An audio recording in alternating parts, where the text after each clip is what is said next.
Welcome to Common Home Conversations Pathway to 2022, a series by the Planetary Podcast, part of the Civil Society Celebration and Declaration for Stockholm Plus 50, a half-century later after the historic 1972 UN Conference on the Human Environment.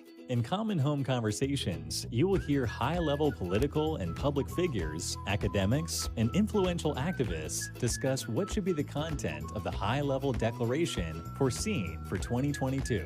Our planet faces a myriad of catastrophic environmental challenges, from climate change to widespread biodiversity loss to desertification. The science is clear. The state of our global environment is deteriorating at an unprecedented rate, highlighting the need for fundamental transformative changes across our legal, economic, social, political, and technological spheres. Thus, there is an urgent need to reach a common ground within civil society and around it build a civil society declaration with the potential to be the needed starting point for a paradigm shift towards a safe and sustainable future for our global community. Common Home Conversations is the place to discuss the challenges posed by climate change, as well as possible solutions to help create a stabilized Earth and ensure that the Civil Society 2022 Declaration can be a true game changer.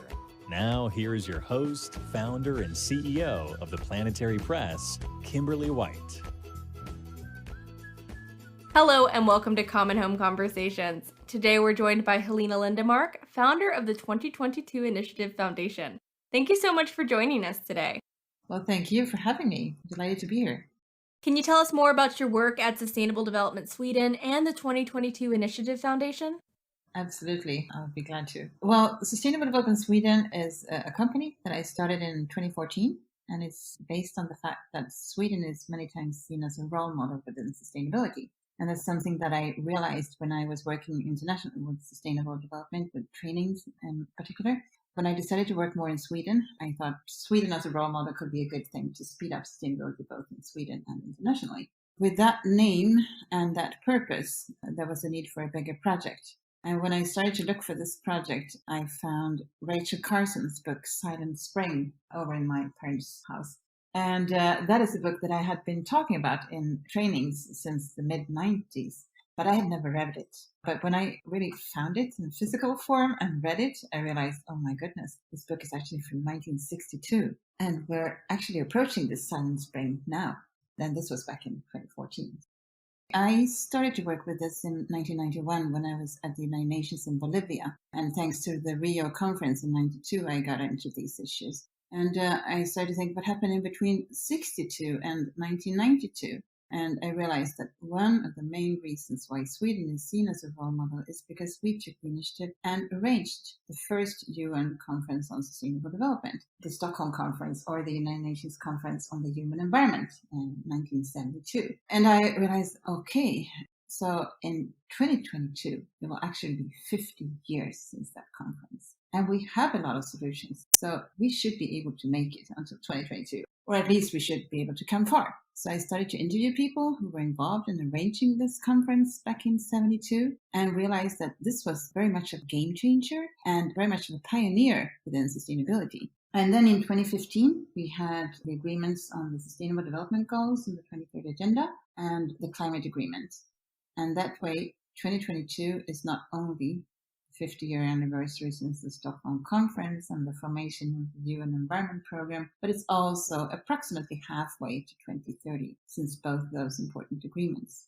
So then we gathered a group, actually quite international group, to talk about that, how we could actually speed up sustainability, including a short-term perspective also, because we talk about long-term goals all the time, 2030 and 2050 and so on when it comes to climate change. But today's leaders, I mean, the ones that decided on the Paris Agreement, for example, they will not be in charge, not even in 2030, most probably. And to get action from today's leaders, we need a shorter perspective. So we need milestones on the way, not just 169 targets to define what the SDGs are about, but milestones. And a midterm sort of assessment to speed up sustainability and to get action now. So I started to talk to ministers in Sweden already in January 2016 about this opportunity. And we set up our first website for the 2022 initiative in September 2015 when the SDGs were decided upon. Well, the answer that I got actually from the minister back then, the Minister of Environment in Sweden, was that, yeah, it's a great idea and very interesting, but 2022 is too far away for me. And I said, what? Don't you need to think a bit long term when it comes to environment and sustainability? Yes, she said, but it's after the mandate period, so it's not on my table. You need to talk to the Minister for the Future. We used to have a Minister for the Future in 2016.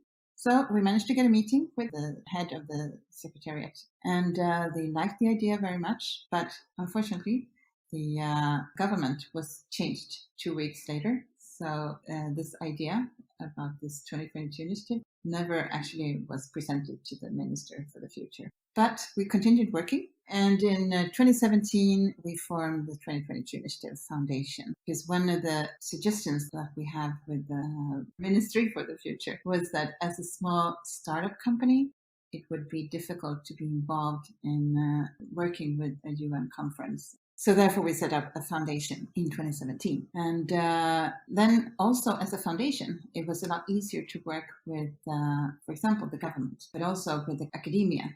So we were actually part of sort of a consultation that they had in Sweden when there was a delegation who developed a suggestion of a plan for Sweden's work with the 2030 agenda. Well, we delivered an answer to this. And in that answer, we had further developed our proposal so that we proposed to have a Stockholm Plus 50 conference in 2022 that would be like a celebration of the 50th anniversary and the formation of UNEP as well, and also to speed up sustainability and set up milestones to get action for 2022 and beyond. So that is actually in a proposal on the Swedish government's website since 2019. And we also had meetings with the Secretary of State to the Swedish Prime Minister and the Swedish Vice Prime Minister in June 2019. And they liked the idea, and in the end of November 2019, they decided that they want to host the UN conference. And now finally, it's decided that there will be a UN conference in Stockholm in June 2022.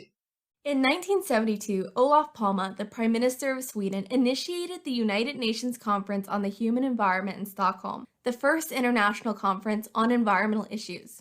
His speech at the conference was remarkable. He said, "What is asked of us is not to relinquish our national sovereignty, but to use it to further the common good."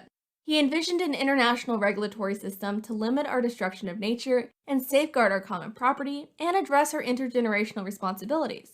His visionary speech is still completely up to date and with a line of action that is still, unfortunately, not fulfilled today. How can Stockholm Plus 50 honor his legacy? That's a big question and a very important one because there are a lot of things to do in that speech. I mean, as you say, that speech could be held more or less as it is today. You just need to add a little bit of 2030 agenda and the SDGs and maybe a little bit of Paris Agreement and you're done. It's amazing that already in 1972, he could give that kind of a speech. Olof Palme, he really wanted to change the world. And he saw the linkages between population growth, poverty, pollution, and all those things, and that we need to change the way we're living. He was brave, and he stood up for the poor and even dared to criticize the US. That was quite a big thing back then. So this conference was very much focusing on peace as well. Actually, 4 P's: population, poverty, pollution, and peace. So those are very important parts of this speech and the legacy. And we really need to do what he said. I mean, 50 years later, it's terrible that we haven't got further. And today, with the pandemic, we're seeing a lot of more poverty around the world. I mean, we have the 2030 agenda, but we're lagging behind, and we just need to change our relationship to nature as well, as he was talking about, and see how these things are interconnected. He also mentioned that we need to start talking about ecocide. And now even the Pope and the Secretary General of the United Nations are talking about that we need a legislation to stop ecocide. So just hopefully we will have something related to that in the Stockholm Plus 50 conference. And another thing that I think could be done or should be done to honor his legacy, and that's to do documentaries. I've tried to bring that up in different situations, but haven't been able to get the funding for it yet. But there are a few people still alive who were actually very active on a high level in that conference in Stockholm in 1972 that could tell a lot about how it was back then and what happened. There are a few persons who we could do a documentary with, who could tell a lot about how this speech was developed, because it is actually incredible. I listen to it now and then and realize that it's actually still very, very relevant and exactly what we need to do. Now, finally, we have the Sustainable Development Goals and the 23rd Agenda. We have a Paris Agreement for the climate. I mean, the climate was not really on the agenda at the time, but we were approaching that situation very rapidly. Now we need to speed up. Already in 1972, they were saying that we needed to speed up and to get into action now. Now we are in this future scenario that I was talking about. I've been teaching about this since the mid-90s. We need to realize that we are part of nature, and to get a life worth living for future generations, we need to realize that we need to find ways to live in harmony with nature. And that is actually something that Olof Palme was talking about already back in 1972. Absolutely. Humankind depends on nature for everything, even our survival. For example, human encroachment into natural spaces impacts not only environmental health, but also human health. The vast majority of new emerging and infectious diseases are zoonotic in origin, and many of which can be linked to environmental degradation and biodiversity loss associated with the human disturbance of ecosystems. We're completely interconnected. And I have to say, I would love to see a documentary covering his speech. It's pretty astounding to read through it even now, 50 years later. He was truly ahead of his time, or maybe it's us who are severely lagging behind. Exactly. We need to realize that we are interconnected. Our well-being and the well-being of the planet is definitely interconnected, and not just the planet. I mean, the whole biodiversity, wildlife.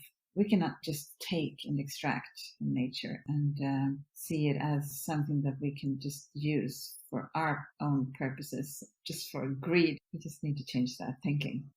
We've been thinking way too long that we can just extract and just use nature for our own purposes, but nature hits back. The planet will survive, but we won't. We might be red listed. Exactly. We are destroying what is most valuable to us, our common home, and not taking the action that we need to take to solve the environmental crises we're facing. And you're right, nature does hit back. We have witnessed that this year with the floods happening throughout Europe and Asia, the fires in Siberia and the Pacific Northwest, and so on. We've known this for decades that it would happen. Now we're in this future. The researchers have been talking about it. We have to just face the facts and deal with it. Actually, I was moving apartment a couple of months ago, and I found these, overhead slides that I had bought from the Swedish Environment Protection Agency. This was very interesting because they were from 1995, and they were talking about a scenario of the future in Sweden, 2020, and that we would be seeing more extreme weather events. There would be drought and fires potentially. Also, there might be flooding. So, yeah, they were right. Unfortunately, we didn't act fast enough to stop things, but hopefully these things happening now can make us do that. Yeah, I think it's a wake-up call for a lot of people. Maybe we just need to realize it. I mean, just hearing it and from scientists and so on, maybe it's not enough. Maybe we just need to experience it for ourselves, or see people in other parts close to us experience these things to understand that it's actually happening and that it's a fact. I think when we've talked about climate change in the past, especially in places such as the United States, it was something that was happening in some far-off place, thousands of miles away. It wasn't something that was happening to us. Not yet anyways. Now it is something that is happening here, and it's happening right now, and it's going to continue to happen at a much faster rate. And unfortunately, some people won't realize the seriousness of this issue until they have to experience it themselves. But we need to keep working towards concrete action now and not wait until it's too late. Yeah, and I do hope that what's happening in relation to the pandemic can help us to realize this as well. Definitely. As terrible as COVID has been, it has also given us an opportunity to rethink what we're doing and rethink our relationship with nature. Now, it has been said that we're not going to solve the climate crisis without also solving the inequalities that members of our global community face. Conferences such as the Conference of the Parties, the UN High-Level Political Forum on Sustainable Development, etc., sometimes find themselves criticized for their lack of inclusiveness. The overall goal of Agenda 2030 is to leave no one behind. How can these conferences become more accessible to ensure that all actors have an opportunity to participate in a meaningful way and that no one gets left behind? As it is now, we have the pandemic in June next year. It might be the first occasion when most countries can at least have a few delegates in Stockholm. As it is now, most of these high-level meetings are digital. And it was very clear when I was part of the Swedish delegation at the High-Level Political Forum that in some countries, the poorer countries, of course, they don't have internet access to the extent that is needed to be part of this conference. They were thrown out once in a while because they lost internet connection. And that's terrible. And actually, there were some of the targets of the SDGs that are prioritized. They were supposed to be reached by 2020, but none of them actually were reached by then. And one of those targets is target 9C, which is universal access to information and communications technology. So that is something that we definitely need to speed up to get everyone involved, leaving no one behind at the NIA, the Stockholm Plus 50 conference, and even at the COP26 conference coming up soon. We are getting vaccination programs and so on in Europe and the US and so on, but there are many, many countries in Africa and in Latin America and Asia that don't have that possibility. And then they will have to participate in digital form. A lot of countries, especially in Africa, don't have these digital solutions or the technology needed.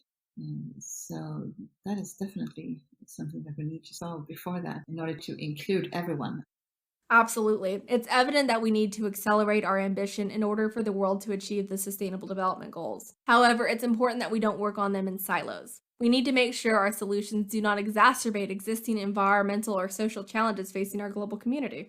We need to solve this together. We're in this together and we need to solve it together. And that's something that even Olof Palme said in 1972. So what we're doing in the 2022 Initiative Foundation is that we arrange dialogue meetings where we always include speakers and stakeholders from the public sector, civil society, from academia, and from business, and also youth as key actors, because it's their future that we're talking about and that we need to solve. And to also include children and youth in these dialogues is very important in Stockholm Plus 50 and so on, and in the work ahead towards Stockholm Plus 50, because most of the things that we need to address and to get action on needs to be done before June 2022. At that time, we will only have like 2 days of conference, but most of the work will have to be done before. So we definitely need to speed up now the preparations for this. It's important to ensure that everyone has a seat at the table, and I think the Stockholm Plus 49 Summit in October is going to provide a good opportunity for people to learn more about the declaration and also discuss what they think should be in it. That's very important. I'm very much looking forward to October. Hopefully we can agree on something. And there are some things that definitely need to be included, or that I would like to see included. And one of those things is that we need a systems change. Our current economic system is not sustainable and is more focusing on leaving behind than inclusion, and it doesn't realize that we are part of nature. We need to sort of rethink our relationship to nature and realize how can we actually live in harmony with nature. This question of ecocide, to see some form of legislation would be quite good to have at least 50 years after some form of decision in relation to ecocide, since Olof Palme mentioned it already in 1972. And this part about milestones, I think also is very important to include at the Stockholm Plus 49 Summit. There is work going on science-based targets for, in particular, the environment-related and sustainable development goals. Those science-based targets are mainly focusing on business and to some extent on cities. To reach the SDGs by 2030, we need to have milestones on the way.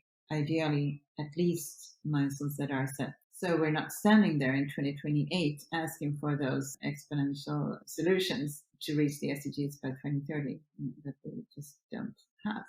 So I do hope that we will be able to celebrate with everybody the 3rd of June that we have come far and that we are on our way to reach the SDGs and to solve the climate crisis. Sweden seems to be in the lead when it comes to sustainability, but that is on an average.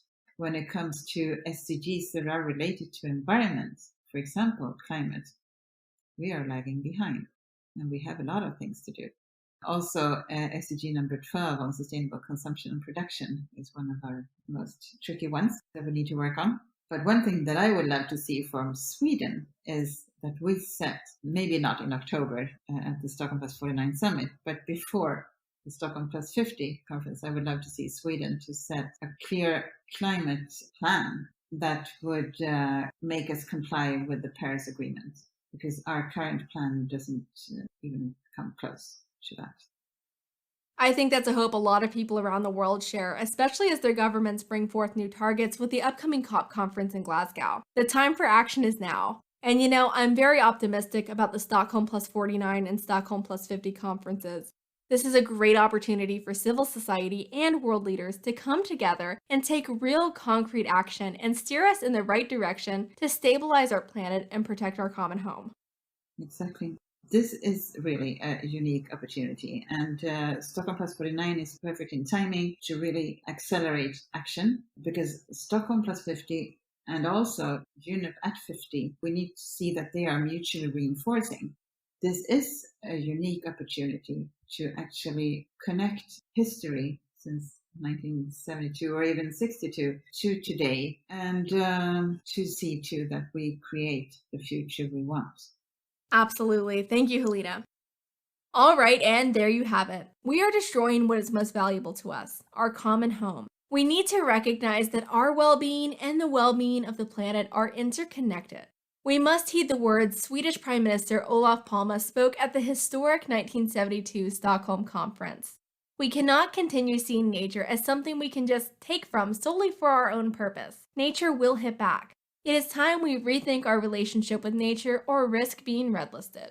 That is all for today, and thank you for joining us for this episode of Common Home Conversations Pathway to 2022. Please subscribe, share, and be sure to tune in on September 8th to continue the conversation with our special guest, Jojo Mehta, co-founder and executive director of Stop Ecocide International, and visit us at www.theplanetarypress.com for more episodes and the latest news in sustainability, climate change, and the environment.